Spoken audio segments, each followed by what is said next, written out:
Bueno, y en este viernes 26 de noviembre ya estamos con nuestro podcast constituyente, con Marcela Cubillos, con Germán Concha, para analizar los acontecimientos de la semana en la convención, donde sabemos que hay una mezcla, ¿no?, entre acontecimientos electorales con efecto en la convención y también con cuestiones que ocurren en esa propia instancia, esa propia entidad. Los parto saludando, Germán Concha, Marcela Cubillos, y vemos a Marcela Cubillos que está en un setting distinto. Marcela, ¿dónde estás y por qué? Bueno, esta semana se decidieron la directiva de la convención que trabajáramos en el Biobío, así que estoy en Concepción. Bueno, la verdad muchos vinimos en realidad por nuestra propia cuenta esto. Siempre nos pareció a muchos que esto era un gasto bien innecesario, fantástico salir a regiones, pero trasladar la convención completa cuando tú tienes representantes de regiones en la convención y cuando tienes también semanas territoriales para transmitir lo que hay que hacer. Además, en el caso de muchas de las audiencias estábamos acá, pero eran por Zoom también, o sea, no es que tampoco vinimos a recibir a mucha gente. Así que bueno, esto nos permitió por lo menos un grupo de Chile Vamos que fuimos un día a Cañete, a Curanilahue, escuchar los testimonios de víctimas de la violencia y que fue bien impresionante, y eso, con eso la verdad es lo que yo más me quedo de esta semana, mucho más que hacer el mismo trabajo de la convención que hacemos en otra parte, hacerlo acá.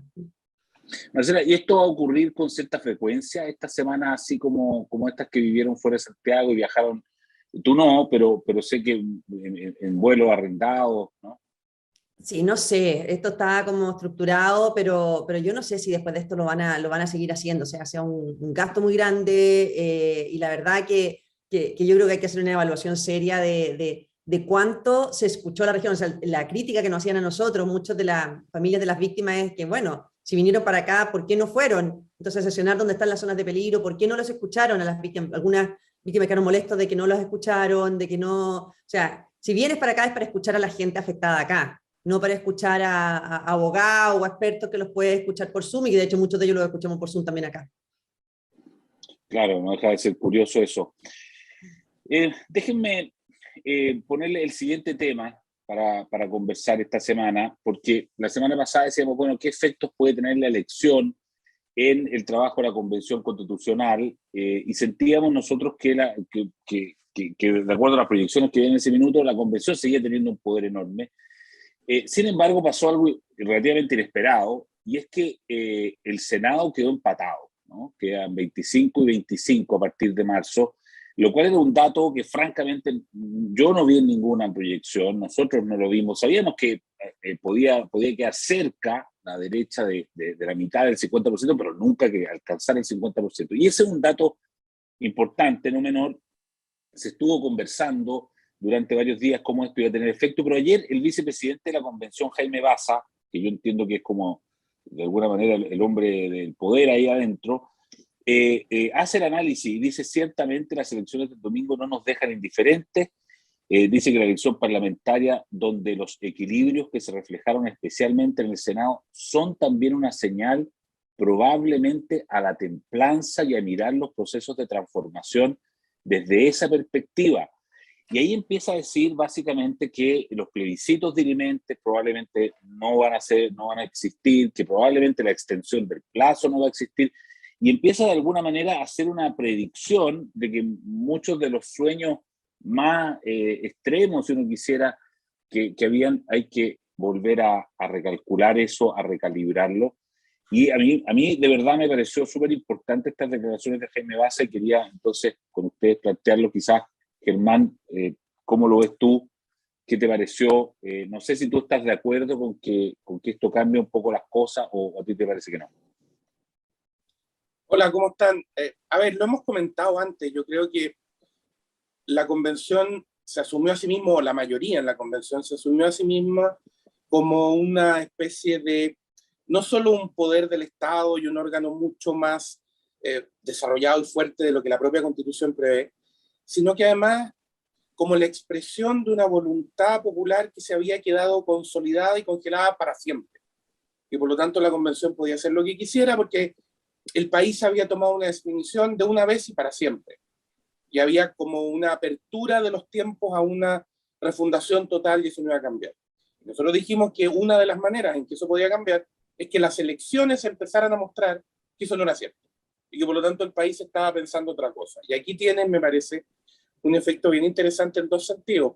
De una parte, bien interesante el efecto que se produce por la elección del Congreso, sobre todo sobre la convención misma, en el sentido de decirle, oiga, a ver, ordenémonos, esto no es un poder del Estado, esto no es una autoridad sin límite, usted está sujeto a controles, a contrapesos, esta situación es distinta.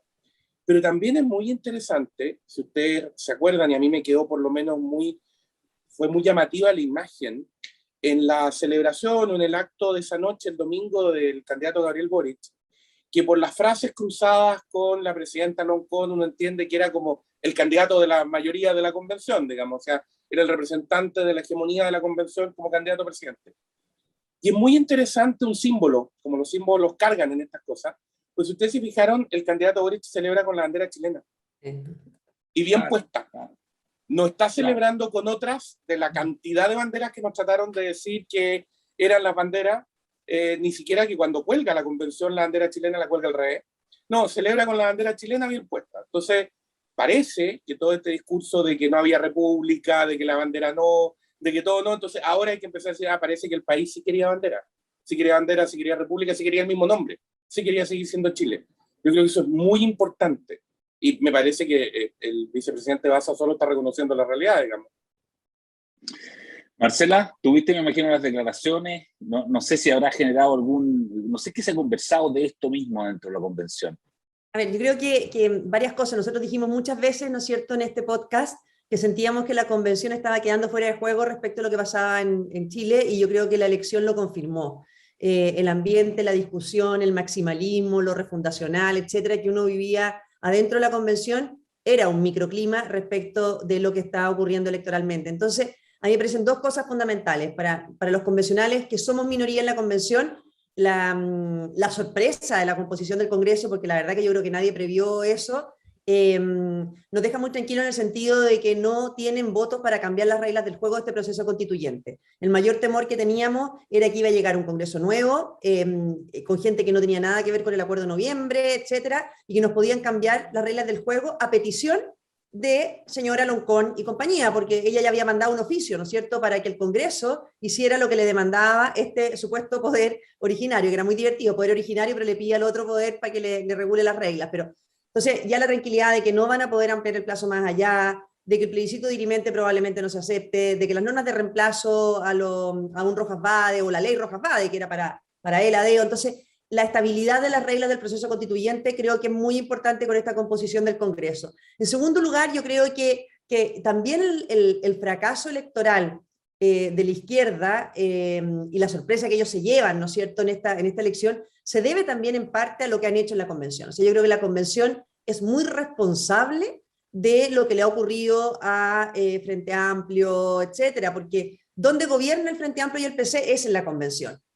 Ahí ve la gente que tiene a un militante del Frente Amplio sentado en la testera, pero tiene al Partido Comunista poniendo la música, ven el tema que ha pasado con los gastos, con el manejo de los recursos públicos, con lo refundacional, etcétera. Entonces, también el que la gente se ha enterado de lo que ocurre dentro de la convención, de las discusiones adentro de la convención, estos ánimos maximalistas, yo creo que también fue una cosa que influyó en el resultado electoral. Ahora, el llamado o ese reconocimiento de la templanza que hace Baza, yo ahí separo un poco. O sea, yo creo que ellos asumieron que las reglas del juego no lo pueden cambiar.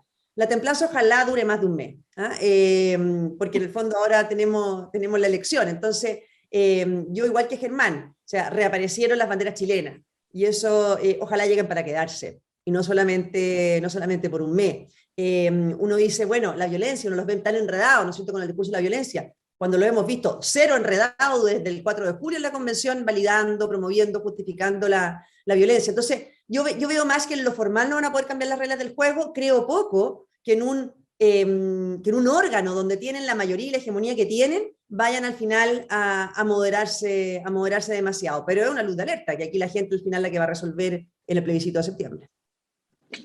Bueno, precisamente ese es el punto que quería poner a continuación como el segundo tema.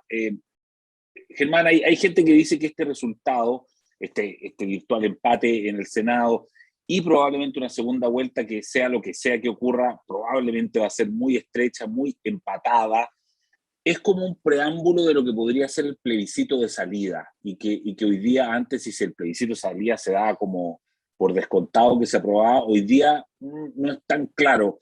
¿Qué crees tú? ¿Tú crees que este acto electoral de ahora manda un mensaje también hacia el plebiscito de salida o no? Yo creo que, a ver, yo creo que manda un mensaje en el sentido de que las interpretaciones de los últimos años empiezan a cambiar. Me explico, yo tengo la percepción, y eso lo hemos conversado también, de que desde el 18 de octubre de 2019 en Chile se instalaron como dos grandes percepciones. La refundacional, la que grafica la hegemonía de la convención, hay que hacerlo todo de nuevo, hay que discutirlo todo de cero, la hoja en blanco, etc. Y frente a esa, una suerte de percepción entreguista, por decirlo de alguna manera, de rindámonos rápido. Lo comentaba en alguna podcast anterior, esta idea de que los convencionales de minoría tenían que levantarse todas las mañanas y ir a decir en qué me rindo hoy día, por qué pido perdón hoy día, porque como eran una minoría tan minoría, mejor rendirse desde ya. Y yo creo que la convención empezó a cambiar ese criterio en la medida en que la gente empezó a ver un grupo chico, una minoría, pero que esa minoría estaba dispuesta a discutir, a defender ideas y no a salir arrancando. Entonces, eso empezó a generar un cambio en el ambiente, en el sentido de decir, mira, no solo la convención está haciendo todas estas cosas que yo no pensé que se iban a hacer y que considero malas, sino que fíjate que hay un grupo de personas que está dispuesta a enfrentar a esa mayoría, aunque pierda, a decir esto está mal por esto, a decir esto no se puede hacer por esto, en fin. Yo creo que este cambio de criterio, este cambio de lógica que empieza a verse, y que yo espero que dure, como decía Marcela, que no sea por un mes, sino que esto dure, esto no es un efecto ni del buenismo, ni del entreguismo, ni de rendirse, ni de nada de eso. Este es un esfuerzo, este es un efecto de pararse y decir, no más. Voy a defender lo que creo, voy a decir lo que creo, voy a decir que la convención se está equivocando. Aquí hay algo muy importante, solo para terminar la idea, la convención cada 2 minutos te dice, esto es una campaña de prestigio. No, señor, esto es una campaña de prestigio. Si esta es la consecuencia de lo que usted hace. Si cuando usted se desprestigia a sí mismo, cuando toma estas decisiones, cuando hace estas cosas, ¿qué quiere? Si lo que pasa es que la gente se empieza a dar cuenta, la convención se está empezando a topar contra el muro de la realidad una vez más, y el país está empezando a conectar con eso. Pero yo creo que eso es consecuencia de que dentro de la convención hubo una minoría dispuesta a dar la pelea, y ahora la convención entiende entonces que eso empieza a validar que la decisión del plebiscito de septiembre no está escrita en piedra. Depende de qué sale. Marcela, sobre el plebiscito, ¿tú crees que es momento de mirar hacia allá y hacer elucubraciones, o tú crees que todavía es demasiado pronto como para que esto mande una señal? Mira, yo creo que desgraciadamente, lo hemos comentado otras veces, el timing de esta convención quedó muy malo, ¿no es cierto? Con todo lo del COVID que se fue postergando, que estamos en el medio. Yo siento que el plebiscito de septiembre puede terminar siendo un plebiscito de evaluación de los primeros 6 meses del gobierno de Boric o de Kast. Entonces, eso también es complicado, porque uno dice, ese resultado va a estar bastante condicionado a lo que haya ocurrido si gana José Antonio Kast en esos primeros 6 meses, para si efectivamente la gente se vuelca en un apoyo a él, a las atribuciones, a no aceptar que le cambien las atribuciones, ni el sistema de gobierno, ni tantas otras cosas, ¿no es cierto? Pero va a terminar siendo mucho una evaluación de los primeros 6 meses del gobierno, porque queda muy mal ubicado ese plebiscito. Y lo mismo si gana Boric. Entonces, el rechazo o el apruebo del texto de la Constitución va a estar, creo yo, tremendamente contaminado por esos primeros 6 meses de gobierno. Así por lo menos lo veo yo. Ahora se les hace mucho más difícil a Baza, que era el que más también había hecho esas declaraciones, cambiar el periodo de una autoridad electa, todas esas cosas se ponen más complicadas respecto al resultado, pero va a estar condicionado por lo que haga el gobierno o no haga en esos primeros 6 meses, que ya sabemos que en estos tiempos las lunas de miel de los gobiernos duran re poco, entonces es bien relevante esos primeros 6 meses. En esto, Eduardo, Sí. perdona, una cosa, Sí. lo que dice Marcela, yo creo que tú preguntabas si es de verdad o si tiene, no de verdad, sino que si tiene, qué efectos tiene la declaración del vicepresidente Baza. Yo creo que Claro. la prueba de fuego de si esas declaraciones son de verdad o duran un mes hasta la segunda vuelta, es que lo que debiera decir el presidente Baza ahora es que la mesa de la convención se compromete a redactar una constitución con independencia de quién gane la elección de marzo. O sea, perdón, la segunda vuelta de diciembre. Esa debiera ser el compromiso de la mesa. que por lo demás no hay ningún compromiso, es lo que tienen que hacer, pero dado que habían dicho varias veces que la Constitución y las normas transitorias dependían de quién ganara, entender el mensaje, copiando al presidente Lago, he oído la voz del pueblo. Bueno, oír la voz del pueblo significa comprometerse y decir, vamos a hacer, por fin, una constitución para Chile y no una constitución mediada por quien gana la segunda vuelta. Si hicieran eso, tú dirías ya, la convención entendió el mensaje.